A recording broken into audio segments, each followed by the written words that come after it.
নমস্কার বন্ধুরা, যারা যারা আমার ভিডিওটি দেখছেন তাদের সবার সুস্থতা কামনা করে আমি শুরু করছি আমার আজকের রেসিপিটি।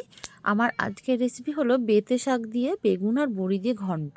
তো এখানে আমি বেঁতে শাকগুলো ভালো করে ধুয়ে পরিষ্কার করে নিয়েছি, তারপরে আমি কুচিয়ে নেব। আগে ধুয়ে নিয়েছি কারণ বেঁতে শাকের মধ্যে অনেক বালি থাকে।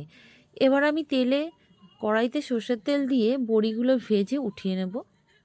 বড়িগুলো ভেজে আমি উঠিয়ে রেখে দিয়েছি। এবার ওই তেলের মধ্যে ছোট ছোট টুকরো করে রাখা বেগুন, হালকা লবণ আর হলুদ দিয়ে আমি ভালো করে নাড়াচাড়া করে ভেজে উঠিয়ে রেখে দেবো। এতে করে কিন্তু খেতে টেস্ট লাগে। বেগুনটা যদি আর শাকটা যদি একসঙ্গে দিয়ে দেওয়া হয় তাহলে বেগুনটা পুরো গলে যায় আর বেগুনটা ভাজা হয় না, কোনো টেস্টও লাগে না। আর বেতো শাকটা যেহেতু একদম নরম,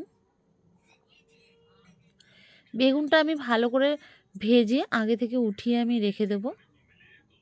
নামানোর ঠিক আগে আমি দিয়ে দেবো।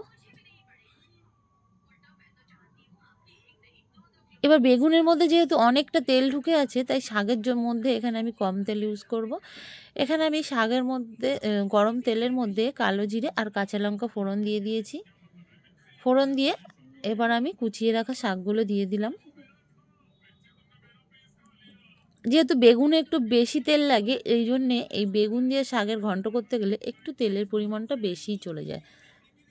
এবার আমি স্বাদ মতো নুন আর সামান্য পরিমাণে হলুদ দেব, কারণ সবুজ জিনিসে শাকে অনেকে কিন্তু হলুদ দেওয়া পছন্দ করে না, যাতে সবুজ ভাবটা চলে যায় বলে। সেই জন্য আমি কিন্তু কম হলুদ ব্যবহার করেছি। এবার আমি ঢাকনা দিয়ে ঢেকে দেব। শাকটা একটু সেদ্ধ হয়ে যাওয়ার জন্য অপেক্ষা করব। শাকটা মোটামুটি সেদ্ধ হয়ে গেছে।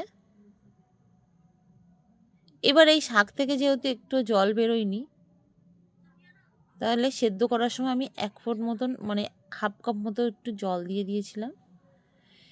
এবার আমি ঢাকনা তুলে শাকের মধ্যে বড়ি আর বেগুনগুলো দিয়ে নাড়িয়ে নেব। নাড়িয়ে নিয়ে আরও 1 মিনিট আমি ঢাকা দিয়ে রেখে দেব, যাতে বড়িগুলো একটু নরম হয়ে যায়। এবার বড়িগুলো কিন্তু নরম হয়ে গেছে। শাকের সঙ্গে আর বেগুনের সঙ্গে ভালো করে আমি মিশিয়ে নিচ্ছি। এইভাবে পরে বেগুন দিলে কিন্তু খেতে খুব ভালো লাগে। এবার আমি নামানোর সময় হাফ চা চামচ মতো চিনি দিয়ে দেব, দিয়ে আমি নামিয়ে নেব। ব্যাস রেডি হয়ে গেছে বেগুন আর বড়ি দিয়ে বেতো শাকের ঘন্ট। ভিডিওটি ভালো লাগলে অবশ্যই লাইক সাবস্ক্রাইব করে পাশে থাকার জন্য অনুরোধ রইল।